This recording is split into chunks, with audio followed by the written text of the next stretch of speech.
I'd like to welcome you to WCPT AM's Out Chicago. Think of us as Sunday brunch with your gay best friends. Now please welcome your host, Scott Duff. And a happy Sunday fun day to everybody out there. Scott Duff here along with Ellen Miller. Good morning, Scott Good Duff. morning, Ellen Miller. Good morning, Scotty Duff. We're kind of in like our olive phase right now. We are. We are. And I've got my little olive vest on as well. And your hopeful P-Town sweater, oh, which, dear Lord. God, I'd love to go there.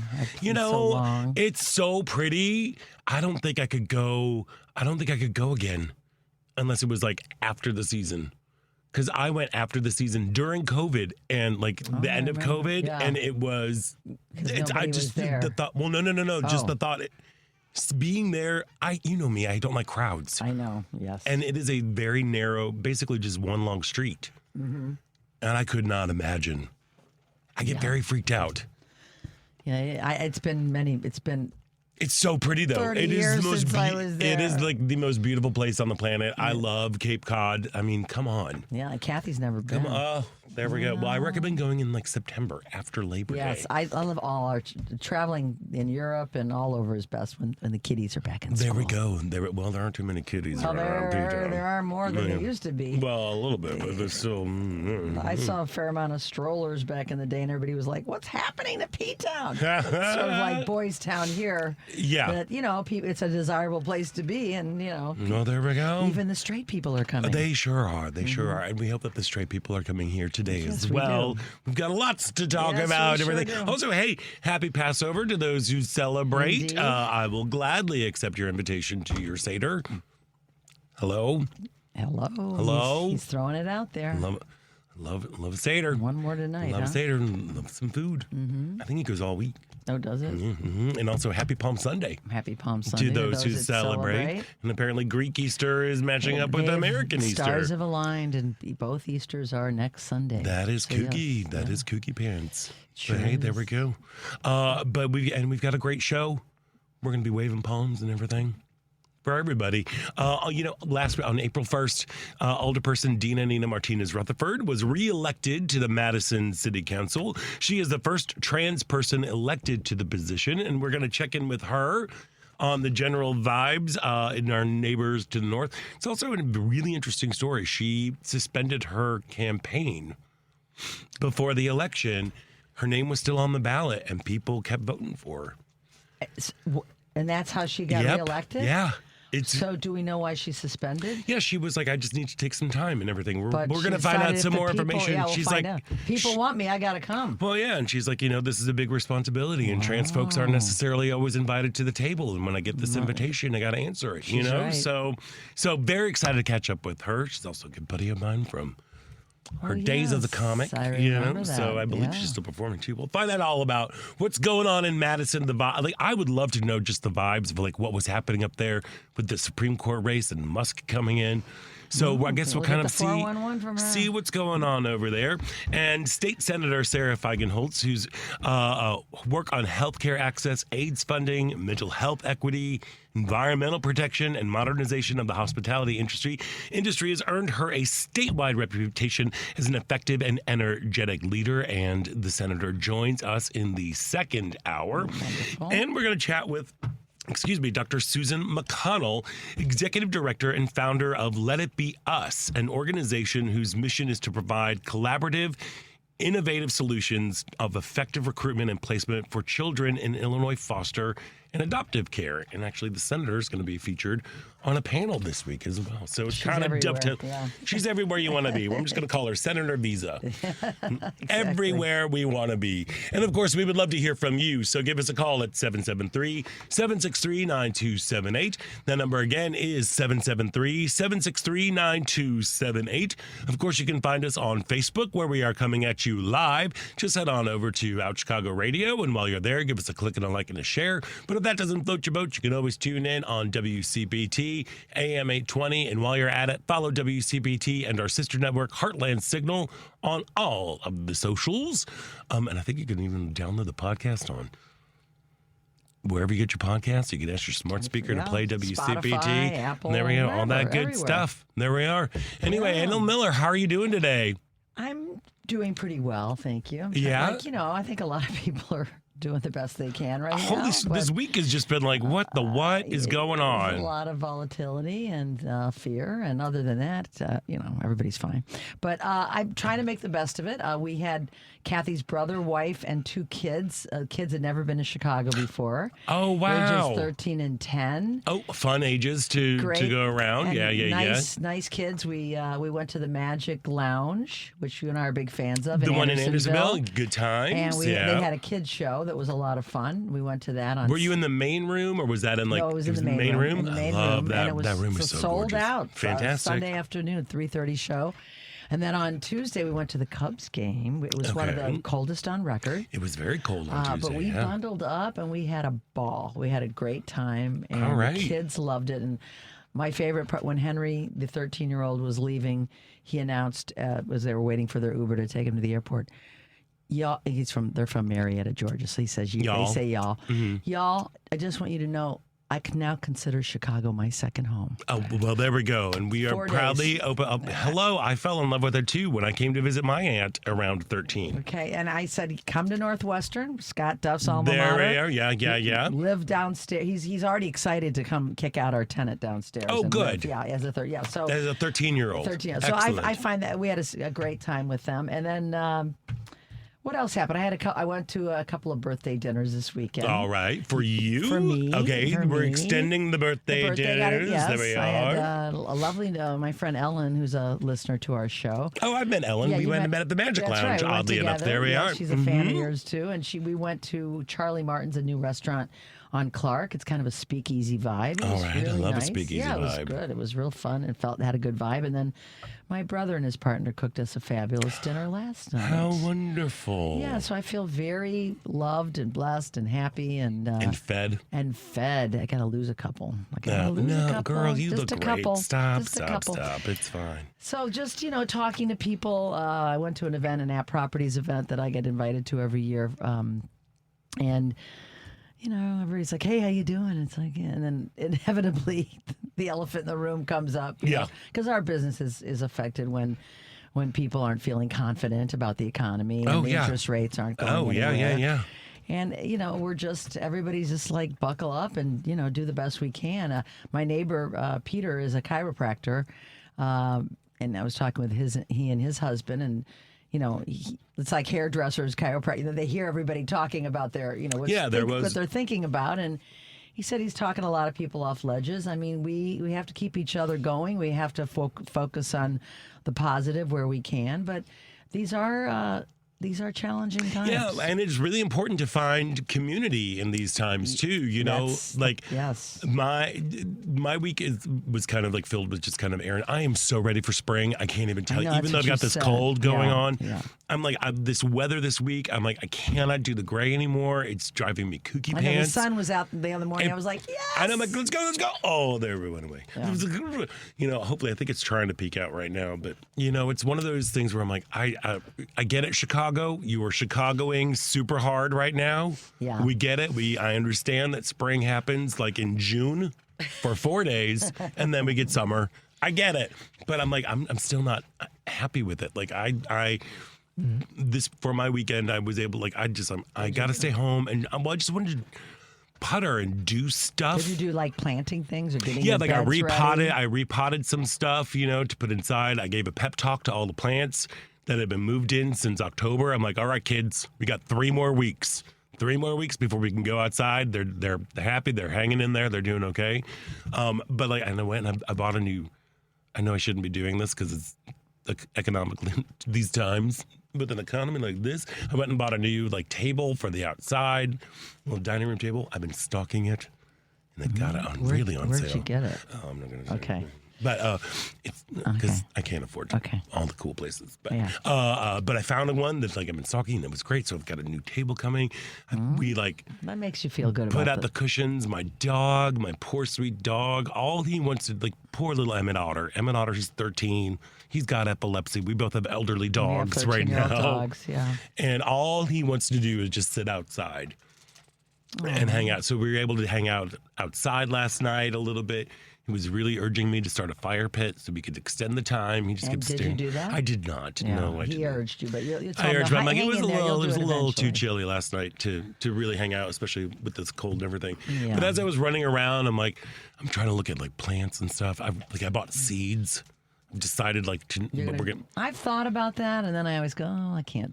I don't get enough sun inside the house to put them on a windowsill. Well, this is the one that I'm very excited about because I'm chatting with people and I ran into somebody who is a container garden designer. Oh, a designer, I'm fancy. like, all right. I'm like, oh, cool. Hey, I've got a question for you. And then I've got these pots with the trellis outside, full sun, and I want something that climbs. What do you recommend? She's like, hyacinth bean vine. Okay. I'm like, wait, what? Like Jack and the Bean Vine? Kind of, but I found that they're beautiful, so I'm going to try to grow them from seeds. So I'm doing all this, and I'm running around, and my sister and I have a new tradition of F all y'all Fridays, which is basically we have a conversation where we get to vent anything on the phone or on Zoom. On the phone. So yeah, mine took place. It was a 45-minute conversation in a Lowe's parking lot. While I was in there. But it done you good. I'm sure. It was great, but it was so wonderful just to kind of find those, like that moment. Like I adore my sister. She's kind of like my person. She's great. And it was very funny. I was listening to another show this morning about clergy entering into the Lenten season.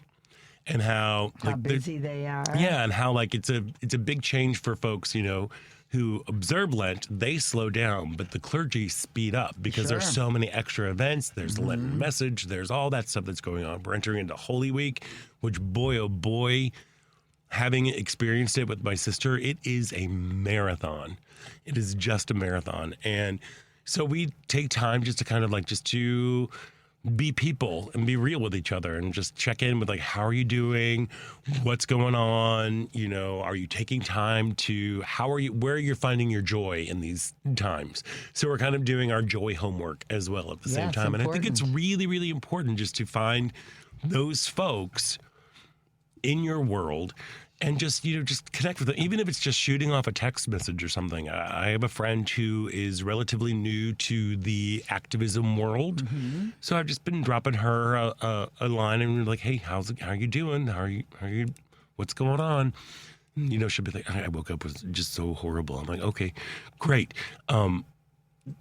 But what are you going to do to turn that around? Where are you going to find your joy? And so there's this kind of just that's part of the community. Yeah, and I think part of it is, that we need to make sure that we're reaching out to folks, whether it's to ask for help, to ask for community, to ask for somebody I just need to vent, or if it's to reach out to somebody who might need the same thing. And I think that's... And there's plenty of somebodies out there that need the same thing. Yeah. But I mean, but just even within, your own social circle group, whether it's with your family or friends or whatever, even just extending to your neighbors, just Indeed. How are you doing? I think that's a really good question to be asking these days because it's really scary. Like with the whole tariff situation, everyone's 401k is just going poo. I'm getting, my friends are at retirement age. I'm getting to retirement age. Oh, yeah. And, years ago, you think, well, you just write it out. I'm 40, I've got many years. But those of us, and the biggest chunk of the population is in this age group right now, the baby boomers. And I think there's a universal fear going on about the future. And people are worried. But I just, we just stay the course. Don't look at your 401k. I haven't looked at mine. I'm not looking at it. I'm not paying. I can't. I'm just going to be depressed more. Yeah. And I know a lot of people feel the same way. That people are also saying, like what we've been hearing since the election, I'm not watching much news. Of course, you and I have to watch the news because we have to be informed when we're on what's the radio going on. what's Yep. on. But I think there's a way to take it in on an as-needed basis, without just, I don't have CNN or MSNBC or any of it on 24 hours. No, I don't. Unless something big is breaking, I'm not even watching those stations right now. But my phone, and I subscribe to the New York Times and all the others, and the things that are important flash on the phone. Oh, I turn off those updates. If you're on social media, Turn off those notifications. No. But, there are things that you can escape into, like the finale of White Lotus. Oh, girl. Which I just loved. I thought it was great. I thought it was a great season. I think, there's always a few naysayers. It was slow. But I think the majority of people just loved it and just were really invested in the characters for all different reasons. Yeah. And, I have a crush on somebody on the show. Who? Patrick Schwarzenegger. I just think he's adorable. Really? And I've gotten to know him off the show because my phone is showing all the reels. I'm sure it's on TikTok and thread, and it's all the post, the interviews now they can talk about. They flooded social media this past 2 weeks. And I've been like taking it all in. I've been going down the rabbit hole, and I'm just hearing about how they liked each other, which you like them even more. How the family dined together because, and Mike White said, you guys are a family on TV, on the show. You don't have to, the whole set. But they really enjoyed being with each other. They became like their own little family. Oh, I could totally see that. And I just loved, it was a love-in, and you love to hear that about a show that you were invested in. Yeah, because it very much felt like an ensemble show, Yes. even though there were very different storylines. And I guess the way they filmed it, they were 6 months together in Thailand. Yeah. That had to suck. And they all loved it, they Of they had a course, ball. they're in Thailand. It's beautiful So there. that was like my joy this week, was just getting into that show and getting into the post show, all of the social media posts and videos and interviews and memes, and just couldn't get enough of it. Yeah, I was thoroughly entertained. Last week, I was like texting Jeremy, like, you have to watch it because I work after the show and I get off pretty late. Yeah. I'm like, you have to watch the show because I'm watching it when I get home. At 11 o'clock at night. We watched late too because the family was still there, and we waited for them to go to bed, and we're like, we gotta watch it. We gotta do it. We gotta do watch it. I was very excited. I was like, okay, spoilers. I was sad at the people who died. But of course, it made the most sense. Of course, those two were gonna fight, and of course, that was his. What? And do you have a theory I have a theory for season 4 about who's going to be coming back. I think Gary Gregg. Gary will be, he's kind of like the new kind of booger man. Probably Belinda. Because I think Belinda's going to come back but I think Belinda's going to come back as one of the one of the kooky rich people. Good theory. Yes. And we saw her, I had so much empathy for her, and then when she decided to go along with plans changed. We she said that to her lover. Yeah. Who wanted nothing but to good make things. Her feel good. Yes. Plans have changed. I'm like, cold. Yeah, I was like, Belinda, no. Piper, no. Belinda, no. Belinda, no. It'd probably be a couple of years because Mike White is still figuring out what he's doing next. Oh, of course. Someone was floating Chicago. I don't think that's going to happen. No. Greece, I would love to see that. Oh, that'd be good. Oh, I'd be down for that. They were in Italy. So who knows? We'll see where they all want to go hang out for 6 months and make a family and make a great storyline. In Chicago, the weather's too crazy for it to be 1 week. You know what I mean? Yeah, for that long true. of a time. That's true. The amount of time it takes to film it. But that was joyful. So yeah, we're doing. The Cubs game was fun. Being with family was fun. These are the simple things that we have to focus on. Yeah. Again, right try now. to find your joy. It's so funny. I keep going back to, it was the Happy Unicorn. Oh, I keep forgetting the name of it. Anthony Cursor and Leah Urzendowski Cursor, they did a show at they do Too Much Light Makes the Baby Go Blind. Neo-Futurists. The Neo-Futurists, they did a show about the Unicorn Happy Hour or whatever, and it was they left us. It happened in 2017, I think, or 2018. It recently popped up as a memory from Joe Mazza, the photographer. Who was like, this was one of the happiest things. And I was like, because he shot the show. And I remember going to see it, and it was during the first regime. And it was all about how do we turn, the only thing that we can change is how we react to things so that we have any control over. And so it is to find your joy. It is also to find your moments of activism, but I keep going back to like doing your joy homework, because if not, we're all going to just go underwater. And even if it's just something silly as, like buying these seeds that I'm very, very happy about and very excited about. For some reason this week, my cooking game has been on point. Oh, nice. Like not even just like recipes, but the actual cook on things has been great. I'm like, what's going on here? But, just finding little moments of the things that bring you joy and that you can control, so that you can nurture yourself, so that you can have your voices heard. And I think that is something that we all need to be doing right now. And actually right now, oh boy, we probably need to be doing, yes. Yeah, I've flown past a break, but before we go, this part about Chicago is brought to you by Team Hochberg. If you are purchasing a new home or refinancing your existing home, you need to call Team Hochberg, your trusted local lender. Suzanne called David after hearing him explain discount points on the radio because her son was purchasing a home in Colorado. David answered Suzanne's questions and encouraged her son to call him for a free consultation.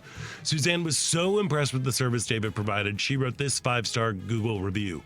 I sent David an email today with a question about discount points that I heard him speak about on the radio, and he called me back this evening with a complete explanation. I'm so impressed with his responsiveness and knowledge. David strongly encourages everyone to check out Team Hochberg's more than 500 5-star Google reviews from happy listeners like Suzanne. Team Hochberg has helped Suzanne and thousands of WCPT listeners, but they can't help if you don't call 855-56-DAVID or visit 56david.com. That's 855-563-2843 or 56david.com. Lower.com, Equal Housing Lender, NMLS 1124061. We're going to take a quick break, and when we come back, we'll get to your calls and much more on Out Chicago right here on WCPT Heartland Signal.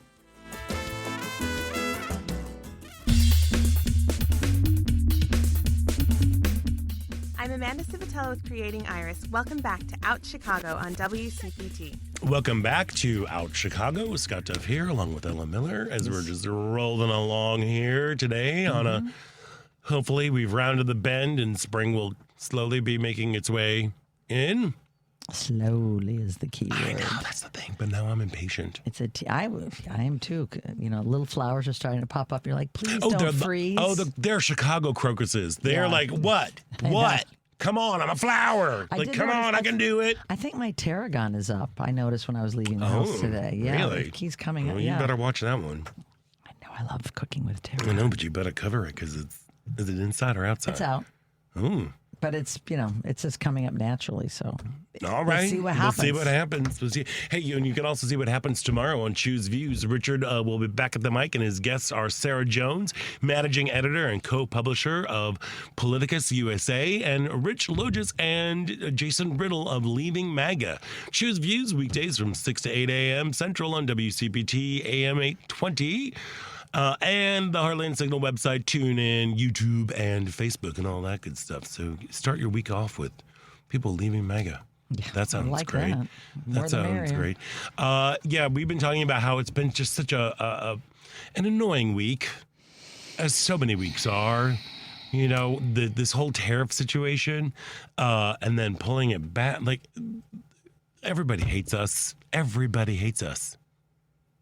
And who can blame them? Not me. Certainly not me. I mean, that's the thing that's crazy in this. It totally, I'll just say allegedly, so we don't get sued. It seems like insider trading that was happening over there. Now's a good time to buy 2 hours before you announce it's just like these people. These people. I'm even agreeing with Megyn Kelly.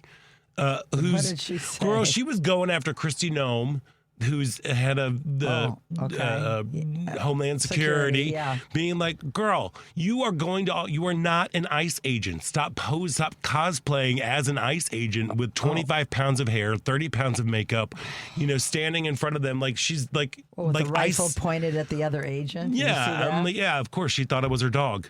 I guess, it's like these people, it's nothing but photo ops and cruelty.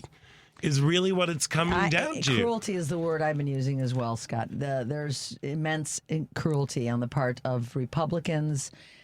To me, if you are not speaking up about what the president and his administration are doing, you are as cruel as they are, because you're doing it because you don't want to get primaried and you want to keep your power. It's very plain and simple, but it's going to be time soon when we have this constitutional crisis continue, when Trump, who was told, his administration was told by the Supreme Court to return that man, and they're just... he's probably dead, around. is what it is. Well, they say he's alive. They gave a report that he's alive. Okay. And they know he's alive. And we believe them. But because... I don't believe them at all. When you defy the courts, if the Republicans don't stand up for that, then you're bye-bye. Yeah. Yep, we're all goose-stepping towards Mar-a-Lago. Yeah. Yes, I mean, that's... Yes, it's a playbook of dictatorship and fascism that is unfolding in this country. Yeah. It's very obvious to those that are paying attention. It's very true, and I think it probably might be obvious to our caller, Steve. Steve, welcome. You are on Out Chicago. Well, you raised a really important issue, and this is why our military personnel take an oath to the Constitution, not to the commander-in-chief. Yep. So we've got to understand that much of what we sort of took for granted during our lifetimes and during the history of this country was really an honor-based system. Yep. If the Supreme Court hands down a ruling, then you're bound to obey it. This whole notion of, the Supreme Court can pass down any ruling that they want. They don't have an army, an Air Force, a Navy, an Army. They can't force me to do anything. I'm the president. This is where we are headed. What happens when Donald Trump says, no, I don't care what the Supreme Court says? Mm-hmm. And therein lies the constitutional crisis. I don't think I'm a sort of 60-40 on that. I don't think that it's going to likely come to that. But then again, this administration, anything is possible. Yeah. And I think that they're playing on exactly what you were alluding to, and that is that they pushed this ahead 90 days. So that means that if you were to get these tariffs that would be in place in the middle of the summer, it's a time when people are not paying attention. But there's a reason why, going back to your discussion about television and so forth, there's a reason why your favorite TV shows go off the air in May. Oh, yeah. Because starting in May, people go outside, especially in the Northern Hemisphere, and we enjoy everything else that you had to offer, your restaurants, your ball games, your picnics, and so forth. Nobody wants to be inside at 7 p.m., in a July day in Chicago. Right. And so they take a break. And that's because we're not paying attention. But you cannot afford not to pay attention to what's going on in your country this summer. They're hoping that you don't. Mm-hmm. Yeah. And so this is essential. So as you guys are talking about, yes, unplug. You don't have to listen to everything as it's developing and breaking on CNN or anywhere else hour by hour, because quite frankly, you're going to stress yourself out. I do this for a living, and I found the first Trump administration to be heart-wrenching as far as my exhausting. I know, it was exhausting. It gave me agita. Like, I swear I got an ulcer from it, but yeah. And on a lighter note, you're absolutely right. I mean, there was a time when television was considered the ugly stepchild of the movies. And in the last quarter of a century or so, it really has come into its own in terms of quality programming. I would defy anybody to tell me what I could have gone to see at the movies that was as good as The Wire or Breaking Bad or Mad Men or White Lotus, or what you're talking about. I mean, there's some great programming out there. Unplug, binge watch something, on a rainy day. And just, don't think about some of this other nonsense. It'll still be there tomorrow. I agree with you 100%. Agreed. Thanks so much, Steve. But yeah, he's very right, though. I mean, this is a time that we cannot be detached as much as we want to be. We just have to be nuanced about it. We have to do it as we can handle it. We have to look within and say, do I want to immerse myself in this, or do I want to immerse myself in something else? I don't even think it's about immersing. I think there are some people who are just willfully just plugging their ears to everything, as opposed to, be selective of when you get your news, how you get your news. You're doing all of that. That is something that we all can do, but we also need to be doing that so we know what exactly is going on. Yeah. These again, the financial situation that's happening this week, it's so very strange to me. You know, they're like, we're going to make American products. Like, well, when are we going to do that? How long does that going to take? No one's going to do it. That is a dream that has long ago evaporated. I mean, we cannot make the products for the price, and nobody wants to. Yeah, everybody wants them made in America, but nobody wants to pay the price it's going to cost to have these products. Indeed. And this is why we have been getting for years and years and years most of everything we're wearing and everything we're using from China. Mm-hmm. So maybe that's their role in the world. They can produce. We produce other things. You know, we produce research and we. No, we don't. Not anymore because we're defunding it. Right. Not anymore. We're taking money away from that. Like what we had was innovation. We had education. We had like very things. We didn't have necessarily products that were produced, except for like people thought, innovation, technology, that sort of thing, an education system that was the envy of the world, and now it's slowly being eroded because the Department of Education is defunding research and defunding universities. So much research, cancer research, all kinds of research. It's they shut down. Like they got rid of most of the people working with AIDS, HIV, HIV/AIDS. So like that is just it's disheartening, and to make sure that their little base stays all active and whatever, they chum the waters with stupid issues, going after trans folks. Like that's the big thing, and it's happening. And here, the weekly account of attacks against trans community, specifically trans students, that's the big thing that's really driving me crazy, is because it's so much fun to go after students. We've got a situation that's playing out right now here in Deerfield. Residents rallied in support of a transgender student at Shepherd Middle School who has been targeted by a conservative campaign against trans protections in Illinois. Now, the school is currently the center of a new Title IX investigation by the U.S. Department of Education over a parent's complaint about the transgender student using locker rooms that align with her gender identity. And folks in Deerfield, they turned out. You can watch, if you go to, did I put it on our page? I don't think I did.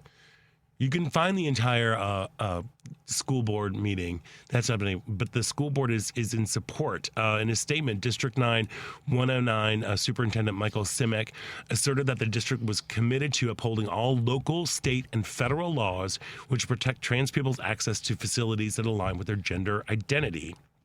The Illinois Human Rights Act prohibits discrimination based on gender identity. Chicago's Human Rights Ordinance states public and private facilities must be available for people to use the facility that aligns with their gender identity. So, and these kids are like, they're in middle school. Yeah. Do you imagine, go back in your time machine and go back to what it was like to be a middle school student. It's awful. Mm-hmm. Every time, like at the snack factory, we're near a bunch of schools and a lot of teachers come by after work and, you're chatting people up as they're ringing. And every time I run into somebody who teaches middle school, I make sure that I stop and tell them, thank you. Thank you, because what you are doing is a really important and really challenging job, because those 3 years, like 6th, 7th, 8th, are awful. They are awful for a kid. You're going through so many changes. You are kind of becoming aware of different like social norms and social pressures and peer pressures. You are expected to be doing things and your body is like just going out of whack. They smell weird. I mean, they're mean because they're so insecure. They're just about themselves. They're mean to other people. So it'll distract from their own insecurities to go. I mean, it's an awful time. And could you imagine being this 13-year-old student who has to face the brunt of this in a district where they've already gone through extra measures to include privacy? They have private places to change. There are at least 5 places. There are also like less populated parts. An entire locker room is not used at one time. But fortunately, you have Deerfield people coming out being like, look, my kid just wants to play. Like my kid just wants to be a part of, they have to do gym. They have to do physical education. You want to ostracize my child? What kind of love, what kind of compassion is that? It's really so annoying. I think the majority of people that came out were for the rights of the trans student, if I'm not mistaken. Yes. And there were still people from the conservative group that came out And Moms for Liberty were No, there. I don't think it was Yeah, that was it was Moms one for of 'em. Liberty? Yeah, that was one of them. All right, there's another one that I can't remember what the name is because I don't really deal with them.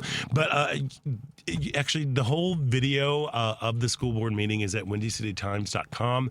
I know that Windy City Times no longer is in print, but they cleaned up their website. It is super easy to navigate if you want to find out information that's going on in and around Chicago, especially when it comes to student rights or anything LGBTQ+. Head over there. There is the link. And to see people get up who are very, very, very passionate supporters of these students, and the school district seems to be falling in line with the parents with that. So fingers crossed, it's a horrible time. It's a hot button issue. They had a lot of people come out. From what I understand. Yeah. And just even we a couple weeks ago when it was the Trans Day of Visibility, and there was the march that was happening downtown, and we had a parent call in from down there who is jumping into this world because their child is trans, and I have several friends who have trans kids. One thing that I took away from that is, she was like, I was not involved in politics when I was 14, and so I don't expect my child to be involved in politics at 14. But now this kid is thrust into that position. It's unfair for a kid, and all they're doing is just living their life. Yeah, they didn't sign up for that. They're just it's the same thing that's going on in Maine, too. The Department of Education is threatening to withhold all funding from schools because of their fabulous governor. Yes, she stood up to good old... what's her name? Janet Mills, who stood up to Ding Dong in the office. So they're punishing the entire state for two trans student athletes. Two in the whole state. This is why it's just cruel and unusual. Yeah. It is just, and it's nothing but like chumming the water. And everybody, we talked about this last week, like women's sports is not fair for women in sports. It's like, all right, you want to talk about equality with women's sports? Pay them. Pay them what they pay the men. Give them airtime like you give the men. Help them from sexual assault by trainers. If we're really concerned about women in sports, let's start there. Let's just have equity. But we can't do that because we don't like diversity, equity, or inclusion anymore. No, I don't like those things anymore. We don't like those anymore. It's hard to stomach. It sure is. It really is. Yeah. And it's just like, I just don't... I don't understand how people can get behind this, especially when what are they doing to you? Letting people live their authentic lives. They're not criminals. They don't want to carry a gun. They don't want to, jump up and down naked in class. I mean, what is the problem with someone just trying to be their authentic self? What does it do to you or your child? What is it you're so afraid of? I don't know. But now we're supposed to be calling in the State Department Politico earlier this week. They found out that there's a policy now that with the State Department that you were supposed to report your coworkers for anti-Christian bias. That's going on here. First of all, give me a break. Half the administration, what they're doing right now is so anti-Christian. Feed the poor, welcome the stranger, love your neighbor, all of these things. Yeah. Nothing Christian about that. So I would want to report some of the resident of 1600 Pennsylvania Avenue right now as the most unchristian person that happens to be on the planet right now, especially as we're heading into Holy Week. We do need to take a break. Callers.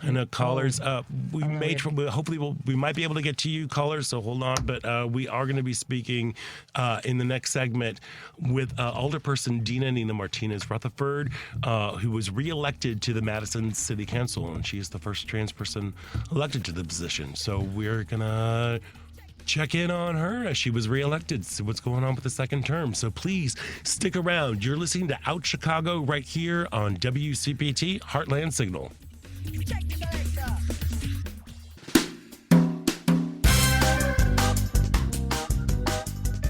I'm David Dodd with the Chicago Black Gay Men's Caucus. Welcome back to Out Chicago on WCPT 820. And welcome back to Out Chicago. Scott Duff here, along with Ellen Miller, rolling along. Hey, tomorrow on Driving It Home, Patty Vasquez will be talking to Warren Hawk Price and Peter Solaris of Source Solar, and positivity expert and podcaster Jen Zanotti. We all need positivity and podcasts, I guess. There we are, Driving It Home with Patty Vasquez, weekdays from 5 to 7 p.m. Central on WCPT, 820 a.m., the Heartland Signal website, TuneIn, YouTube, and Facebook. I am very, very excited to have our next guest back on the show, because on April 1st, Alderperson Dina Nina Martinez Rutherford was reelected to the Madison City Council.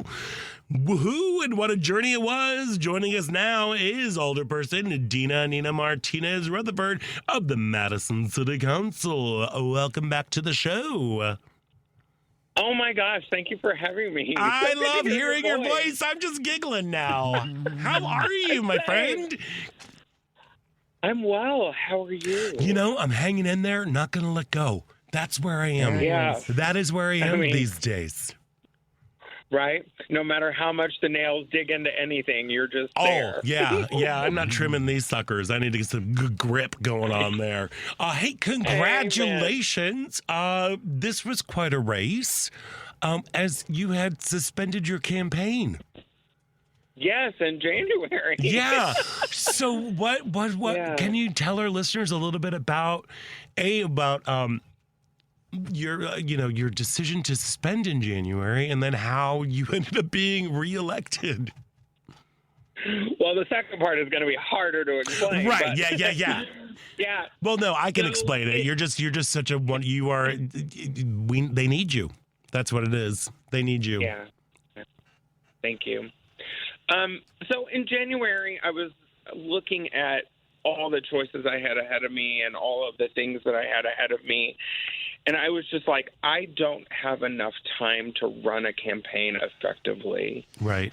And so I had a surgery coming up. I'm going to be moving. I have some traveling coming up, just like so much on my plate. And so I was like, I'm going to suspend my campaign, and I'm just going to try to take care of myself for a minute. Yeah. And hopefully resource myself as someone who has struggled with poverty and income inequality and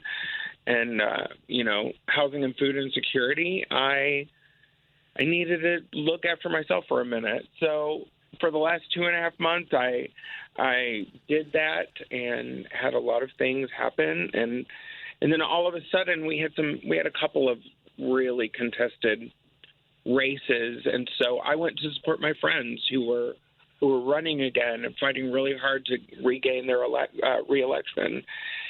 And so we were just at a friend's house laughing, having cocktails and snacks, and somebody looked up and they go, Dina, you won. And I'm like, what?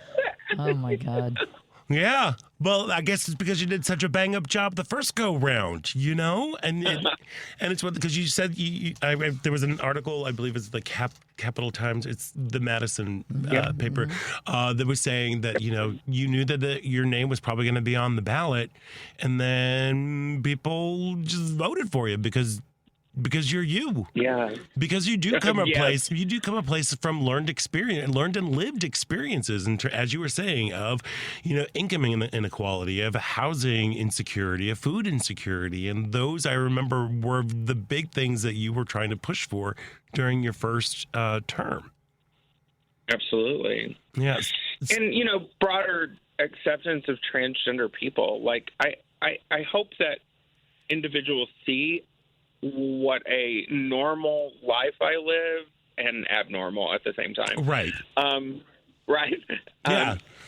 But that I'm just a person with a heart and needs just like everyone else. And it's shocking that I have to say that so many times. Yeah. Yeah. It's got to be exhausting. Yeah. And our legislature here in Wisconsin has reintroduced more anti-trans bills. Again, the exact same ones they introduced in 2023.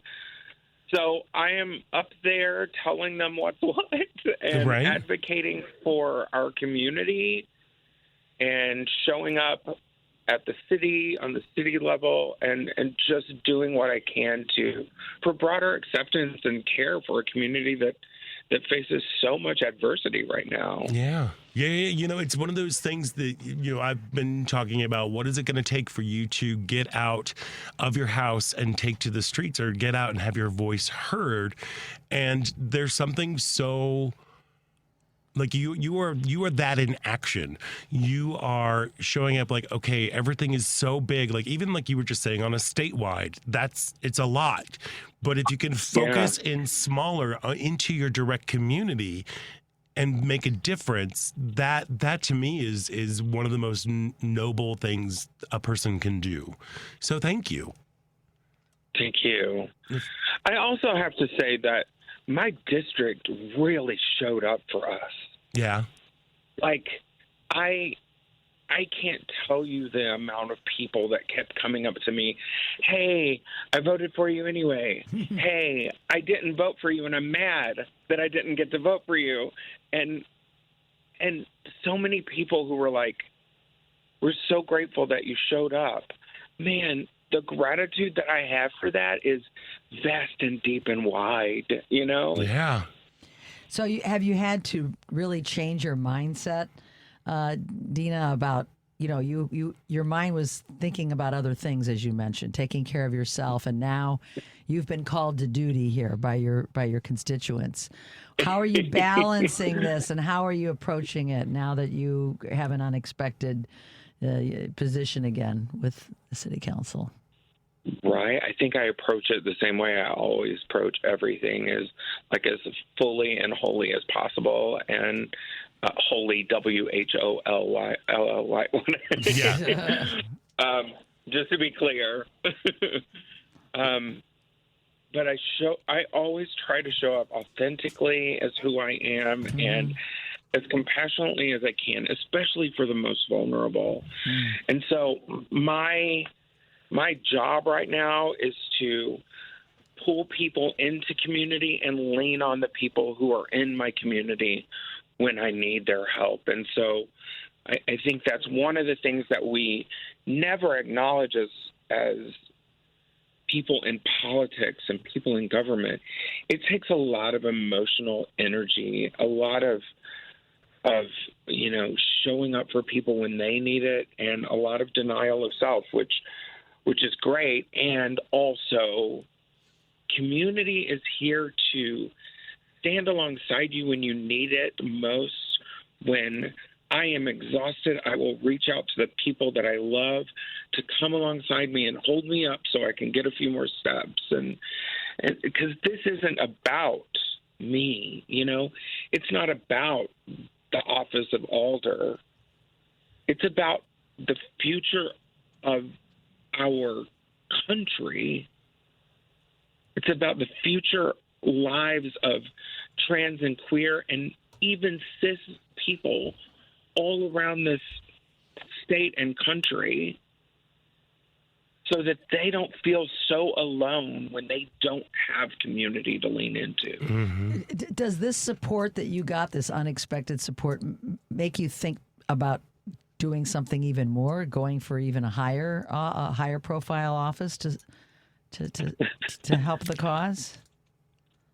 I have thought of that. I am going to try to take it step by step, piece by piece. This has never been seen before. Like here in the United States, we've never seen what we're going through in our, other than, back in that Civil War thing. Yeah. So I hate saying that, but I know. Yeah, I feel you. Yeah, but as we have to. Go ahead. Sorry.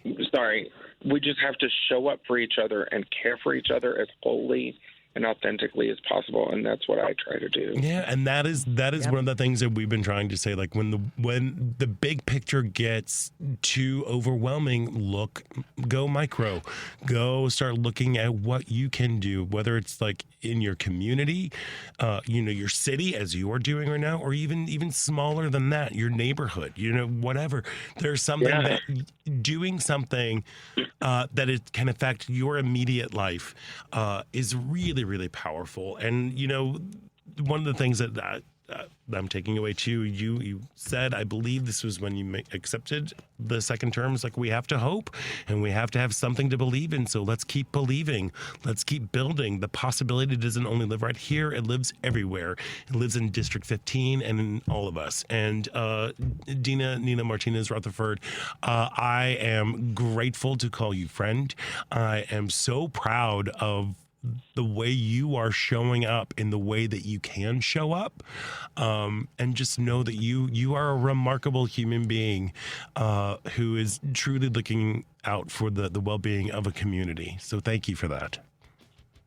Oh my gosh, you're so sweet. The older I get, I just keep thinking, all I can take with me is the good I do and the love that I share. That's all I get to take with me. That's all you can ever do. Amen. Thank you so much, Dina. Alderperson Nina Martinez Rutherford from Madison City Council, thank you so much for joining us today, and good luck as you enter the second term. We'll be in touch. I appreciate it. All right, we've got to take a quick break, and when we come back, it is the second hour of Out Chicago right here on WCPT. I'd like to welcome you to WCPT AM's Out Chicago. Think of us as Sunday brunch with your gay best friends. Now please welcome your host, Scott Duff. Welcome back to the second hour of Out Chicago. Scott Duff here and Ella Miller rolling along here.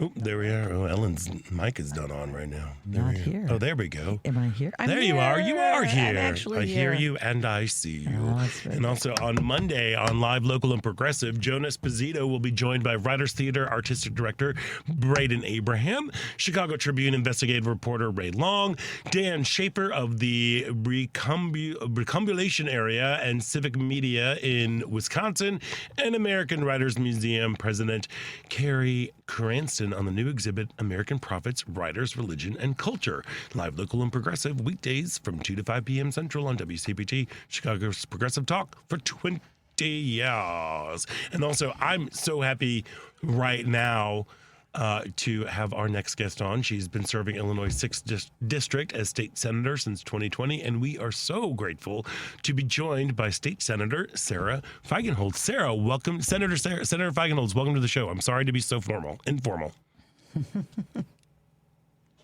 Good. Happy Sunday morning. Happy Sunday morning to you. Thank you so much for taking time out to join us today, Senator. Since this is our first time chatting on the show, I want to start off with a question I ask all of our elected officials. What led you to public service?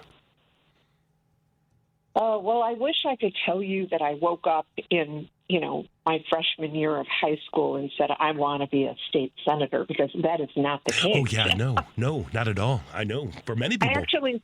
I studied speech and performing arts undergrad and ended up sort of being enticed, should I say, into the political science department, because they would poach theater majors to the debate team.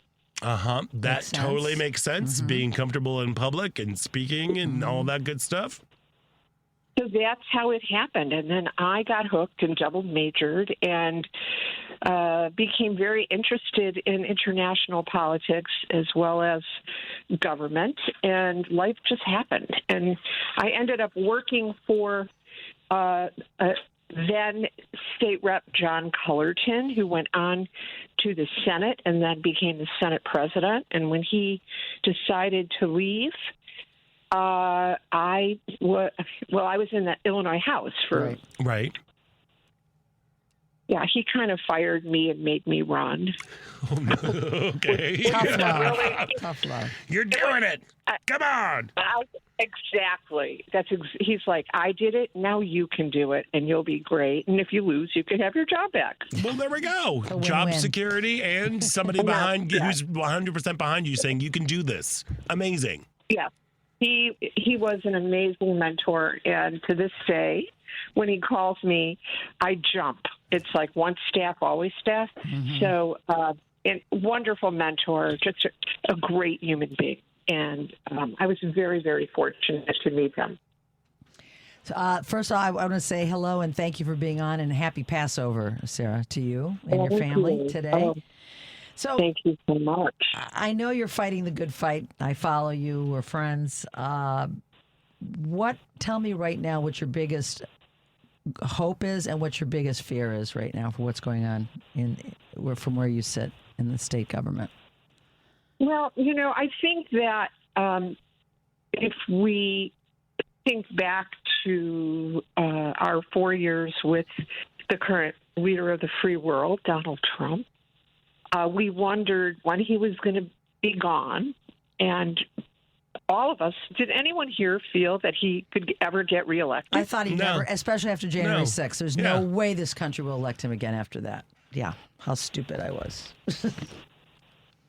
Well, it just is. I still haven't quite figured it out. And so anything that we're experiencing now is sort of, the second iteration. And I think that we look at it differently. We're not in a pandemic at the moment.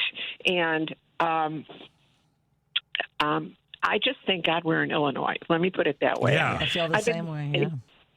I've been meeting with a lot of community groups and, sort of doing Springfield updates. And, I walk into the room and a lot of glazed eyes. And what I say to them is, let's just address the elephant in the room. And we talk a little bit about the Trump administration and some of the things that are going on and the threats to human rights, the threats to LGBTQ rights. And I can honestly look at them and say, you have landed in the right state because we've locked all this down because we knew it could happen again because it happened. So much of what we have done here in our state protects vulnerable communities and communities that this administration threatened to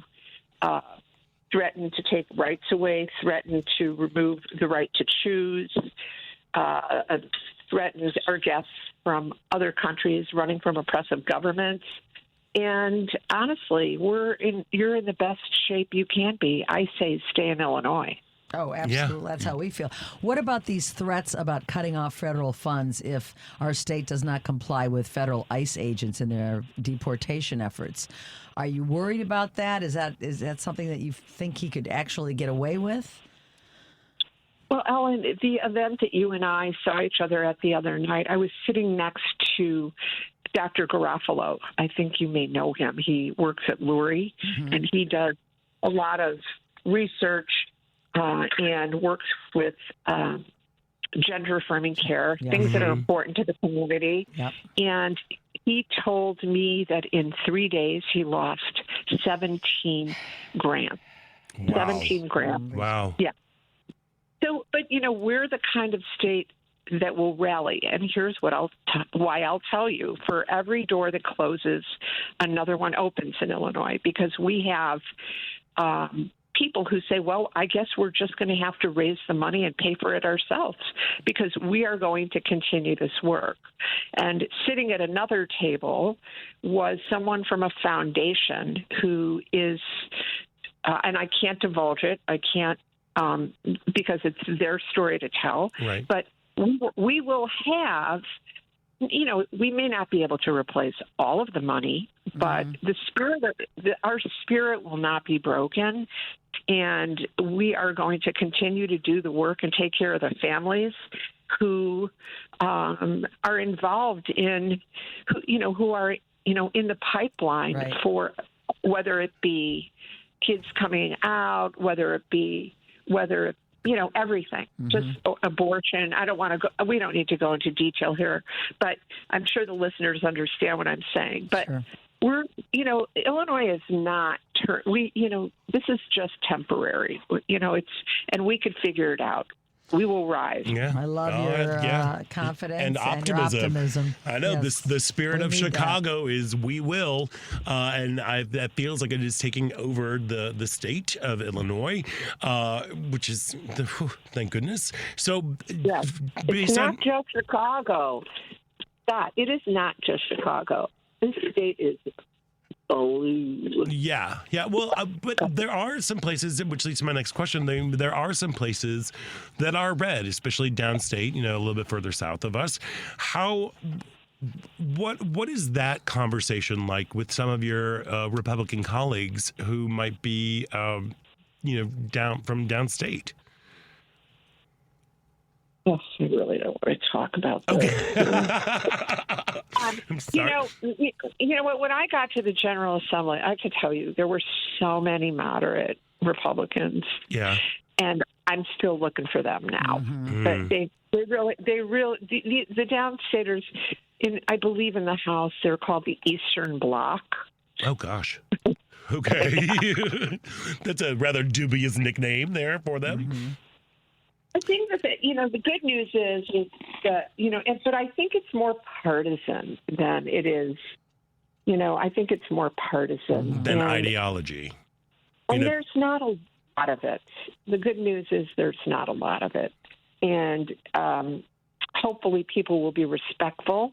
But there are certain members of the party that are having a little bit of fun with making sure that agencies are complying with, some of the things that the president has talked about eliminating, as you know, whether it be, gender-affirming care or DEI matters. And some have resisted, as you know. Some have complied. Some have said they're complying, but not really complying. Good. I mean, it's all across the board. Yeah, do you ever get the opportunity to chat with some of these people when it comes to, especially, I don't like to call it DEI because that just kind of makes it a thing, as opposed to diversity, equity, and inclusion. Do you ever have the opportunity to ask to people who are trying to enforce these diversity, equity, and inclusion removal policies to ask which part of diversity, equity, and inclusion do you not like? No, I have not. All right. Well, I think that is a very interesting question to ask for people, so we can kind of figure out exactly what page they're on. What is it that you're so afraid of, especially since Illinois seems to be doing such a great job of standing up to all of this pressure and everything. One of the things that we like to do on this show, it's fun to complain about things because that just feels good, but it doesn't really solve any problems. And we try to give little tiny action steps, that folks can take, whether it be for your country, your state, your city, your community, however small it is. What advice do you have for your constituents who really want to do something to help slow things down, or to help continue, or to speed up these protections that you and your colleagues are so had the foresight to put into place? I think a really good example would be getting involved locally. First of all, don't go it alone. There are people who share your angst, and you will, if you join a ward organization or a movement organization, whether it's, look at Wisconsin and the Supreme Court race. Right. Okay, that's a really good example. A lot of folks here in Chicago and in Illinois joined the swing state operation that went up to Wisconsin every week and every weekend, knocking on doors to make a difference. And they'll train you, and you go with a group. And, a lot of wonderful relationships are forged when this is in these efforts. But, you can't it goes without saying everybody has to vote. But when you're in a blue state, especially in Lakeview or along the lakefront, and in Cook County, you are in a bubble. You are in a blue bubble, yes. You are in a big, you're in a big bubble. And you have to sort of, hang out with people who are aware of that, know where to go and what to do and how to crunch numbers. There's a science to this that's fascinating. It doesn't just it's a science. There's a path to victory, and how you get there and what you have to do to get there, which is what you learn when you first run for public office. The technology and the knowledge is getting very, very precise, I should say. And I think that it's a great hobby, avocation, but more than anything, it's great for your mental health because a lot of people are feeling very vulnerable and alone. Indeed. And that a sense of community is so important. And people will have a couple of opportunities this week to gather in community with you. None other than the state senator, Sarah Wagenholtz. You have on April 16th, you are hosting the LGBTQ plus Friends and Allies event at Sidetrack. What is in store for that event? Well, my MC is Precious Brady Davis. Okay. We love Precious. We love her. She's a showstopper. And it's just an opportunity for our community, the LGBTQ community, to gather and so that we can tell them that I'm there for them. It's me rallying my allies and my friends and just in community to get together. And of course, everybody knows that there's always an opportunity for a show tune or two. Always an opportunity. That's how you get the gays there. Promise show tunes. She's no dummy. She knows how to do that. I would like to be able to say Ethel Merman will be doing a cameo, but that's unfortunately not going to happen. But I have a lot of great support from my alders and committeemen around me and the general community, and it's an opportunity to get together, have a slushie, and I'm welcoming everyone. It's 6 to 8 p.m. It's a $50 entrance fee if you can handle it. I'm likely to donate it to Howard Brown or Center on Halstead because Lord knows they need as much love as they can get. Absolutely. This is not, so please come by. What I've been doing with all of these looming cuts and threats around us is locking things down for the providers in my community. I want to make sure that, trans kids and that we have resources and be way beyond my district. I've been working with, Shannon Parker with Brave Space and other affiliates to make sure that in the prevention world for youth, especially Black youth, we are making sure that they're welcome in community and that they have the tools they need to stay safe and alive. Well, we appreciate you for those efforts. We know you're at the forefront. I can't believe this is the first time we've had you on our show because hearing you talk and from your heart about how you support the community tells me we need to have you come back early and often to share what you're doing and what others can do to help the cause. I would love it. Yeah. Thank you. And again, just real quick, because I know not only are an advocate for the LGBTQ community, you are also a big advocate for adoption rights and adoption advocacy. And on the 15th, you're going to be participating in the Ladies Leadership Luncheon hosted by Let It Be Us. We're actually speaking with Dr. Susan McConnell right after you. I saw that. I was just texting Ellen and telling her that I think that we have been stalking each other. Yes, I was adopted. I helped establish the Adoption and Child Welfare Committee in both the House and the Senate, and am very committed to the gold standard of adoption and making people aware of some of the stigma adoption carries and how we must rid ourselves of that and do everything we can to keep families together way before we have to take, measures. Right. But yes, Beacon and Let It Be Us is doing an incredible job in placing kids in safe and loving foster homes, and I think it's something everyone should consider becoming a foster parent.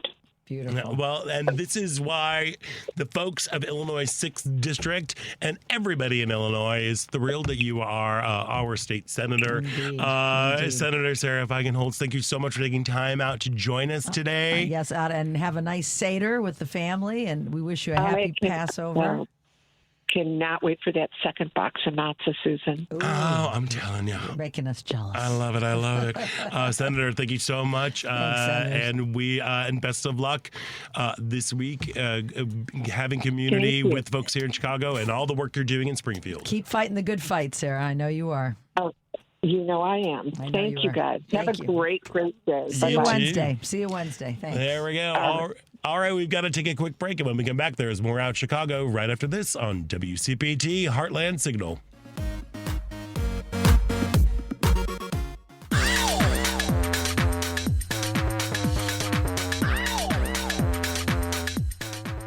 Hey, this is Mark Patton, and I'm from Spring Clean My Nightmare on Elm Street, and you're listening to Out Chicago.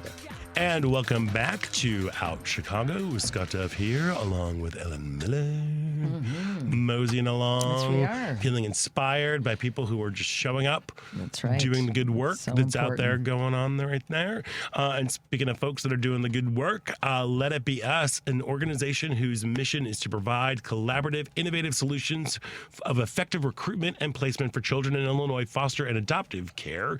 I'm so excited that we're going to be speaking with the executive director and founder of Let It Be Us, Dr. Susan McConnell. Dr. McConnell, thank you so much for joining us today. Thank you for having me. Thank you. Did I get the mission of Let It Be Us right? You sure did perfectly. Recruitment and placement for children in Illinois foster care. Yeah, all right. Well, great. Are you, sorry, I hate to ask, are you outside right now? Because we're getting a little wind going on there. Nope. It's all quiet now. Thank you for your patience. Wonderful. Okay, of course. And thank you for taking your time out to join us today. So what was the impetus for starting the organization Let It Be Us? That's a great question. So more than 20 years ago, I was part of a group of people who formed the Heart Gallery in Illinois, which is a recruitment tool for children who are awaiting adoption. And I'm an adoptive parent, and I learned that there was quite a divide between the children who are waiting and the parents who wanted to adopt. And so I did that for another 10 years, worked on that project, and then I just decided to start a nonprofit so that I could help those children become adopted. Amazing. And what sort of programs do you offer? Well, right now, I can tell you we are very strong in recruiting foster parents and adoptive parents, and then we also specialize in placing children. So we operate a very proprietary database of over 1,000 licensed foster homes. Caseworkers can come to us in need of a placement, and we can use that database, and we can use very targeted search tools, and we can find just the right home for a child, because if you can place the child in the right home, then that lessens disruptions and that helps that child moving forward so that they can have a wonderful life. Susan, what do you think are the main obstacles from keeping somebody from making a decision to foster a child and with the hope of potentially adopting that child?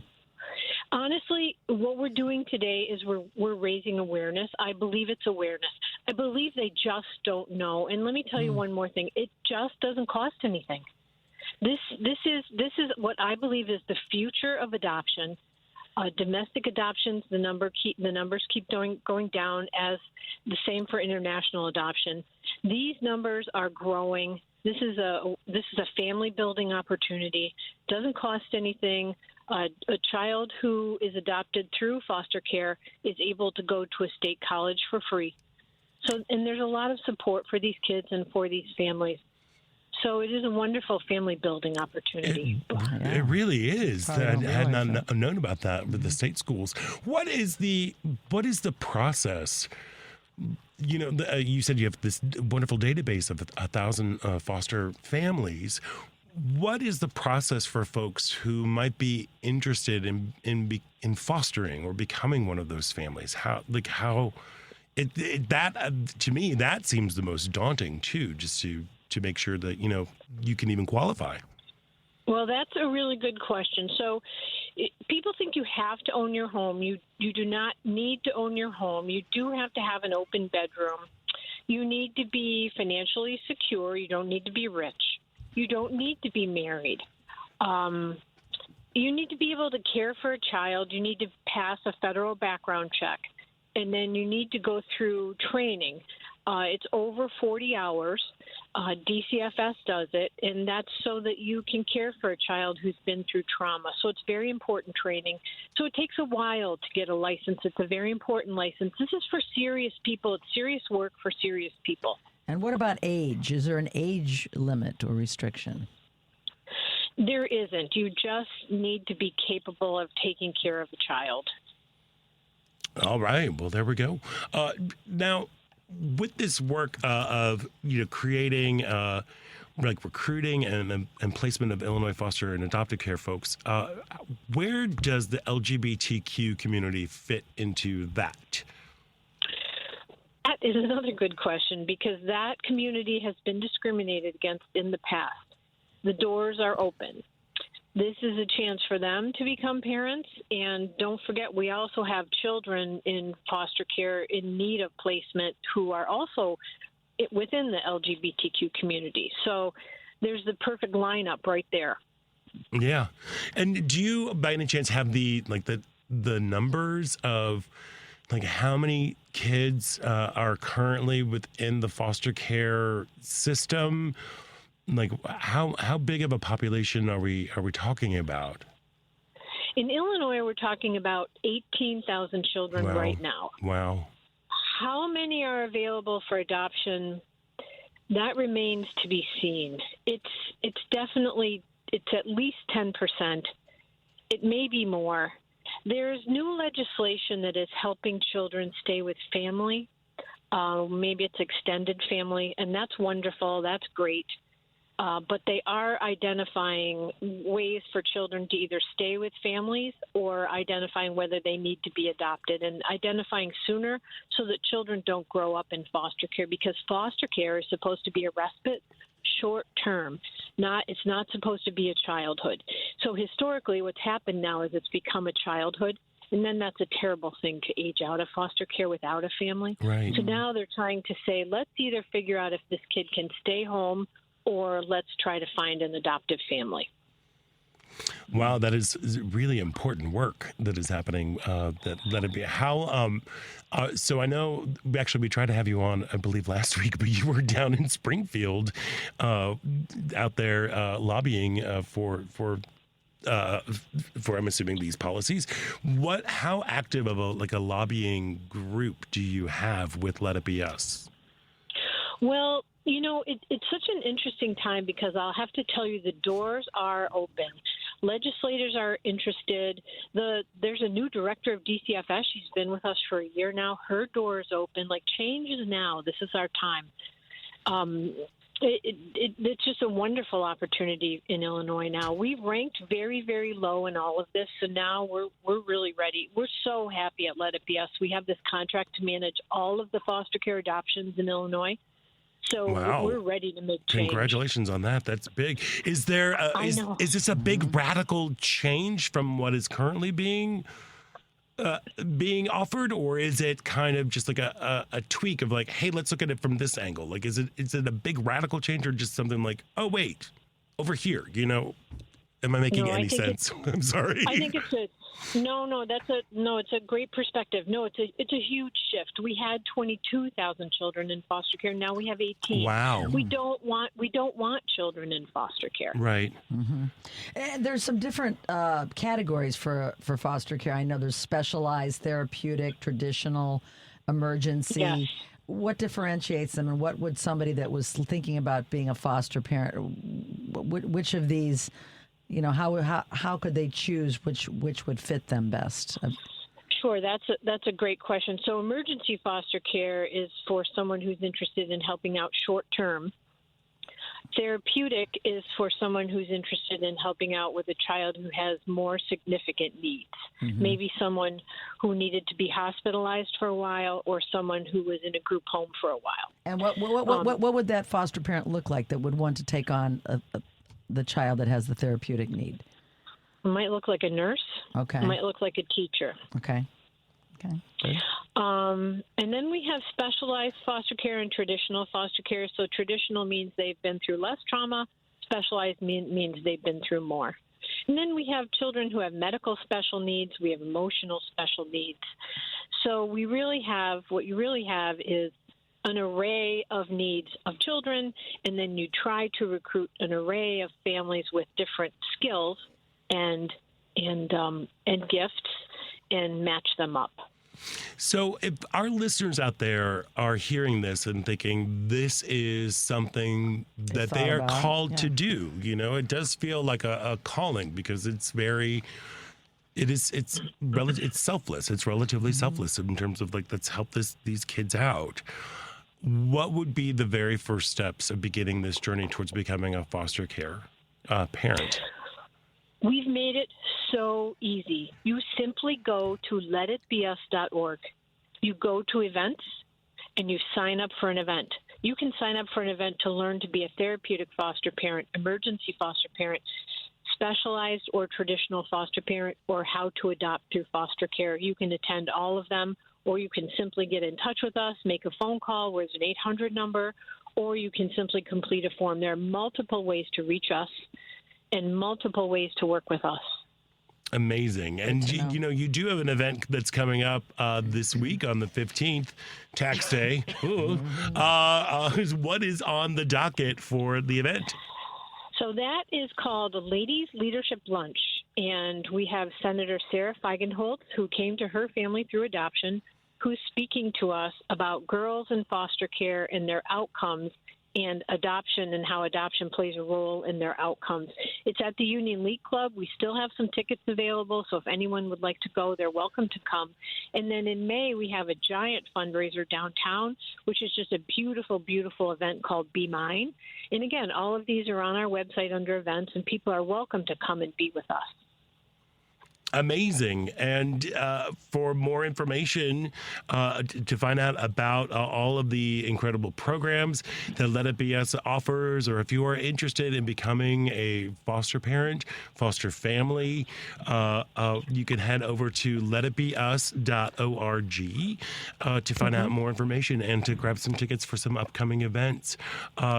Dr. Susan McConnell, thank you so much for shining light on the issue, because I think a lot of LGBTQ folks never really thought that they could be parents or have a family. And a lot of folks have that love, that the resources and the space to give that to a kid who is in desperate need of that. So thank you for shining a light on what's going on here in Illinois.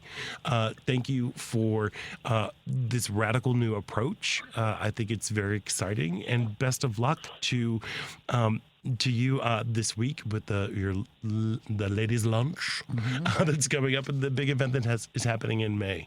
So you're welcome. There we are, Dr. Thanks Susan McConnell, Executive Director and founder of Let It Be Us. Thank you.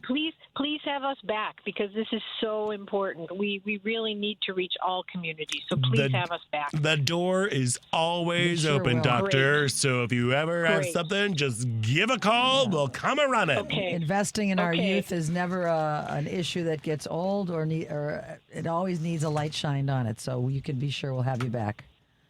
Okay, well, thank you so much. Thank you. Dr. Susan McConnell from Let It Be Us. We are going to take a quick break, and when we come back, it is the final thrilling show-stopping moments about Chicago right here on WCPT Heartland Signal.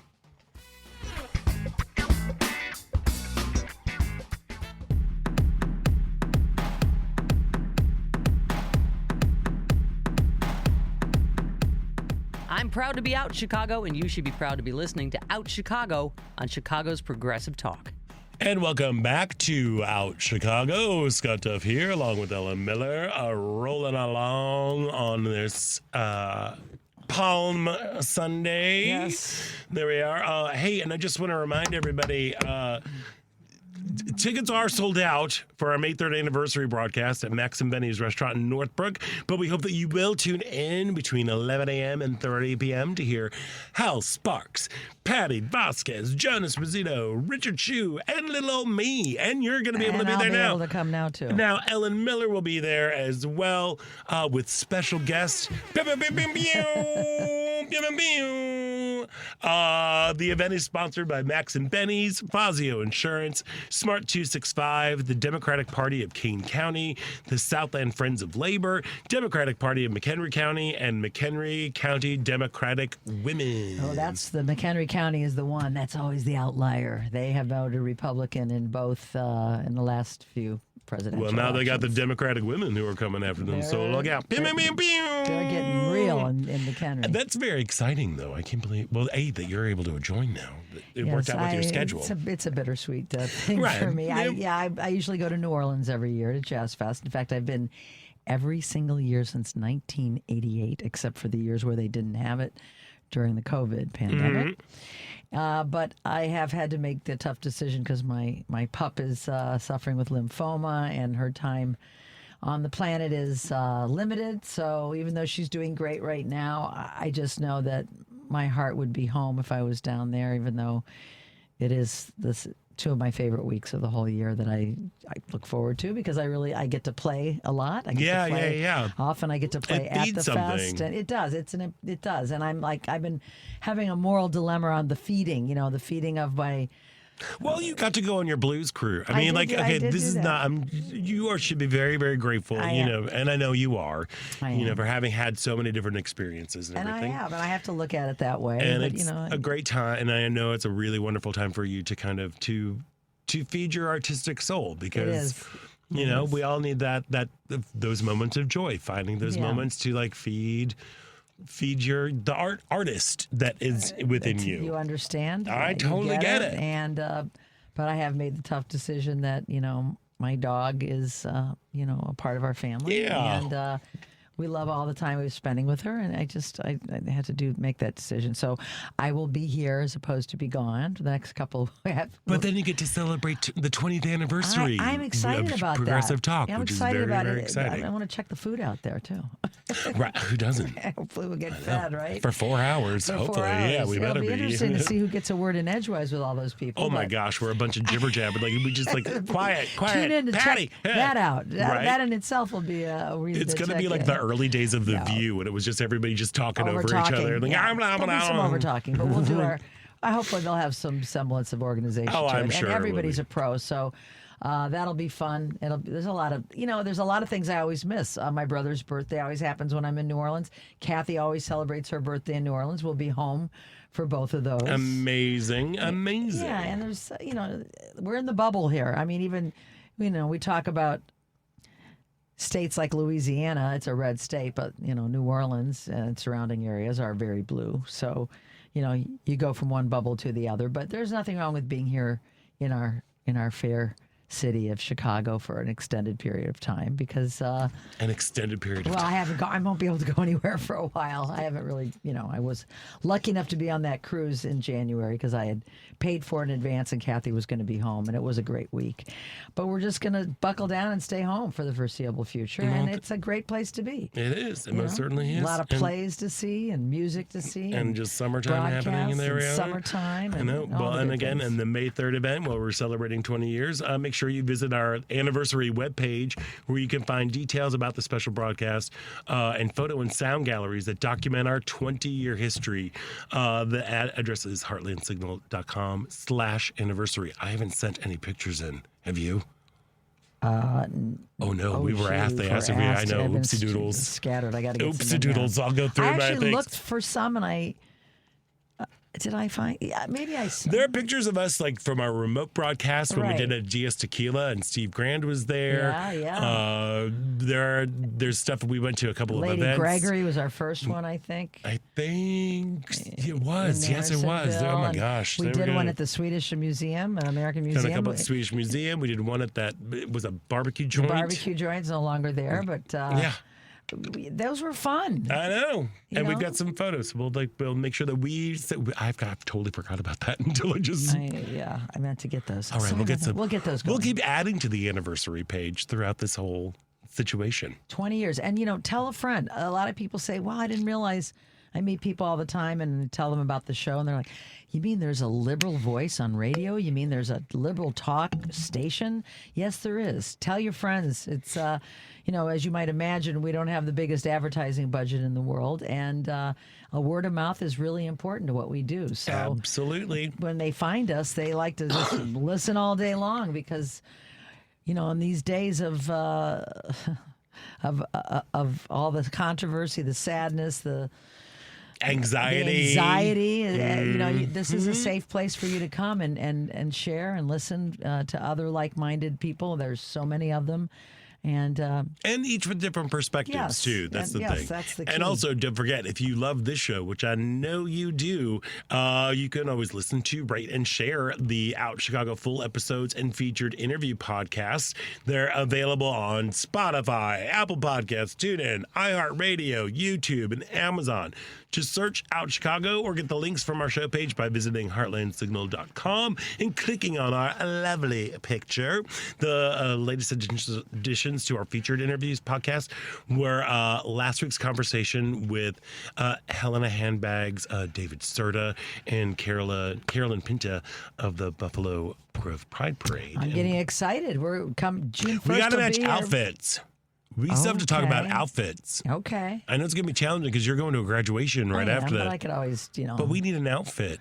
Huh. Okay. Well, we'll talk about that off the air. But June 1st, Scott and I are going to be the grand marshals of the Buffalo Grove Pride Parade. My mom said I would never make it to Buffalo Grove, and here I am. Here you are. Here I am in Buffalo Grove. Well, my parents lived in Buffalo Grove for a time, and I grew up very near Buffalo Grove, so it's kind of a coming home for me. Yeah. That I never really hometown dreamt girl. of. Yeah, I'm a hometown Being girl. proud. Northwest suburbs. Come on now. Yep. Next week I'm going to be off the air next week. Yes. I am headed to Memphis, Tennessee to go see some friends. For a really, really quick trip. And you and Kathy and I are going to be doing the host and co-hosting duties. I always love it when Kathy comes on with us. She's a radio professional for over 30 years, and she's great, and she's going to be my co-host. And she was on the last time I was in Tennessee. Yeah, she was. I was listening. Listen, I have to admit, I'm a little nervous about going to Tennessee. Just in terms of being a gay man.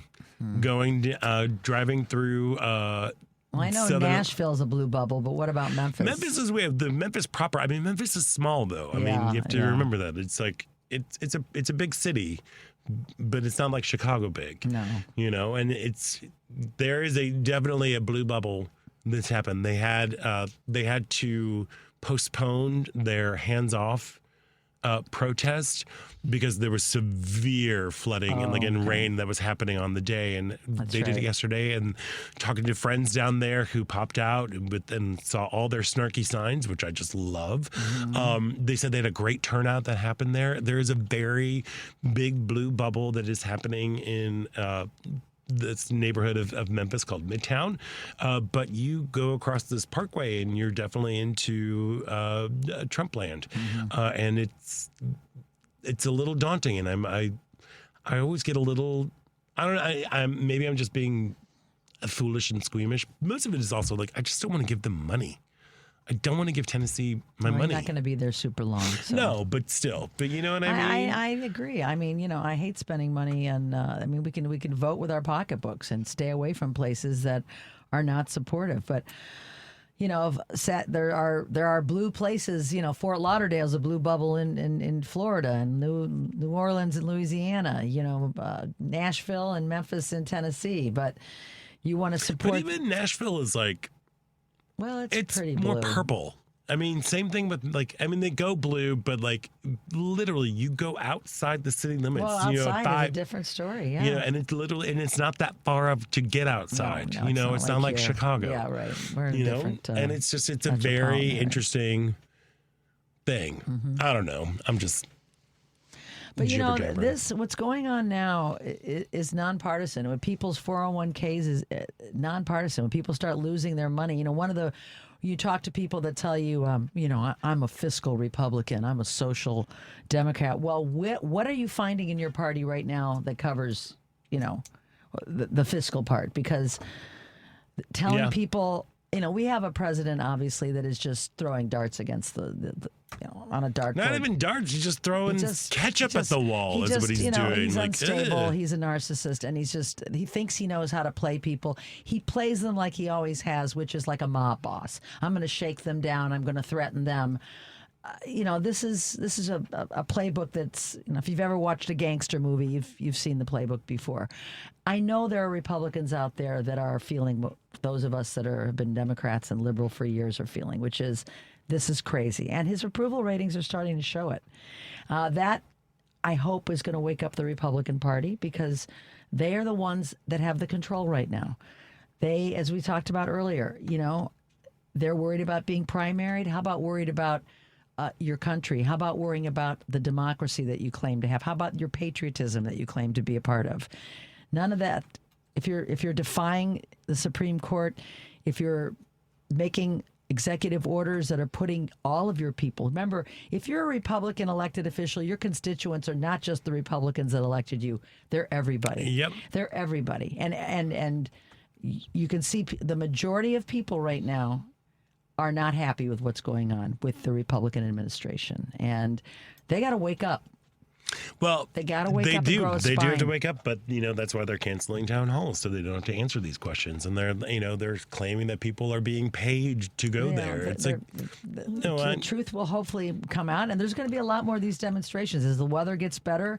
The hands off was just the start last Saturday. There is another one that is scheduled for, I believe, May 1st. Indivisible Chicago is going to be a part of it. This time they're focusing, it's going to be more about leaders from the labor and immigration folks that are going to be in charge of it. And Indivisible Chicago is supporting them and being a part of that. That's May 1st. If you want to go to indivisiblechicago.com, go over there to find out information about upcoming actions. .org. It's probably .org. It's Sorry. .org, yeah. It'll take you there. It'll take you there. It'll take you there. That's a way to you stay go. active. I know people feel good when they get out and do and show that this is what democracy looks like.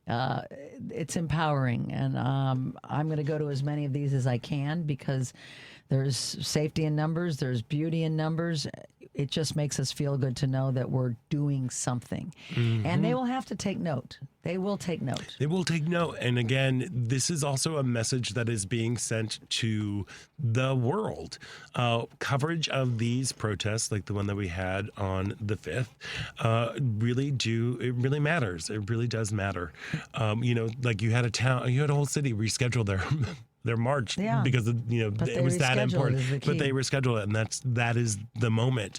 And for all of these people who are out there waving, their GOP flags about, this is what we're patriots, and our America first and our country. It's Jesus and all of it. Yeah. Well, the whole Jesus thing, like they got to keep that out of there because as we have discussed ad nauseum, every single one of their policies does not follow any of the teachings of Jesus, which is what they want to keep it's their throwing made around. Up Christianity is what they're doing.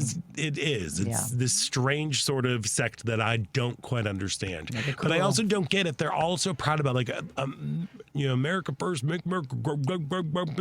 Right now, the world hates us. Mm-hmm.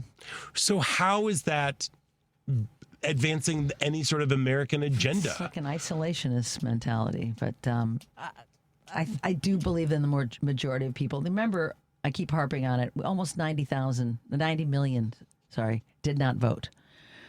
And there's got to be a lot of people in that group that are kicking themselves because they are the ones that are.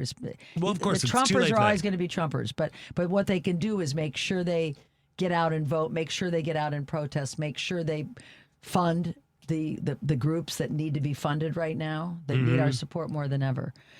So as we approach the Easter week of rebirth, it's a time to think about what you can do, because there are things we can do. There are things that we can do and that we need to be doing. So speaking of doing, I know, are you going to be traveling on Easter Sunday back? Yes. Do you have no Easter plans? Literally is. We are driving on Friday, seeing a play on Saturday, and driving back on Sunday. So will you not be having any kind of Easter spring celebration? I don't know. Maybe. I mean, it's like closing night of the play, so there might. I don't know. But even that, like, I don't even. it's kind of up in the air. We are literally going to support our friend. Yeah, I know how that goes. You know, Yeah. how about you? Because I know it's cracking red egg times. We're doing both the Greek Easter and, well, you know, we mainly celebrate Greek Easter, but I got to find food that's going to, like, you know, 2 people eat lamb. 2 people don't eat beef. 2 people don't eat pork, ham. What the heck am I going to cook? Vegetarian. Make something, make it delicious. For reals, make delicious. I don't think my teenage nephews would appreciate that. Well, then they can go get some nuggets or whatever, you know, and be fine. And because those two, they always just check out anyway, and they sit on their phones, as you know, as teenagers do. As teenagers do. You know, yeah, that's how they celebrate. But go vegetarian. There's an amazing chicken. Or chicken. What's you a can good do chicken. chicken dish I could do, Scott? How many people? Maybe 8, 9. Cool. Okay, so I mean, I don't know. You can do a couple roast chickens, right there. You can do many different things. That'll be my assignment this week. I will come up with some chicken recipes. I may get some lamb because I do like lamb chops. Do you like lamb? I love lamb. I do, My but eldest nephew likes lamb too. I love lamb. Jerry does not, and I have a friend of mine. Kathy does not. who cannot eat it because she grew up on a farm. Oh. And there were. Usually they're the ones that eat everything. Yeah, but she's like, I just can't. Okay. I just can't. Yeah. So I don't know, and I know that's like the traditional Easter meal. Yeah. It is. So we'll and Passover, you gotta have the lamb shank. Again, I'm ready to accept anybody's. It's still time to have Scott at your Seder table. I would love to be tonight. at your Seder table because it is the best food and it's just such a wonderful story and the big celebration. You like the gefilte fish? I love gefilte fish.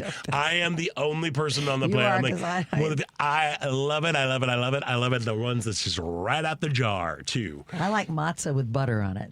I enjoy matzah as well. I like the matzah. Mm-hmm. I like matzah. Mm-hmm. I like gefilte fish more. Ooh. I like the apple walnut thing. I think it's Hera-Hoset. I'm screwing it up. Here I am trying to be all worldly. Was it Krugel? Kugel. Yeah. My cousin used to make a great Kugel. Kugel's love the Kugel. The best. I love it. Yeah, I can tell I like all the carbs. Yeah, the Kugel. Well, the that's matzah. what the holidays are for. It's to carb load and to be in community with friends and family. Absolutely. So again, we just want to encourage you, check in on your folks. Let them know you got their back and ask for help if you need some, you know, like our guest today, Alderperson Nina Martinez Rutherford. She's like, I rely on my community to help buoy me along. You've got State Senator Sarah Feigenholtz, who's out there like fighting for our community and getting ways that you can be involved. And Dr. Susan McConnell from Let It Be Us, she too is out there getting folks to take care of the youngest members of our communities. So I want to thank all of those incredible women for being a part of our show today. Devin, thank you so much for running everything so smoothly. Paul, thank you. And thank you for the chicken wings. That's all I got to say. Thank you for the chicken wings. Ellen Miller, have a great show next week. Have a safe trip down to Memphis.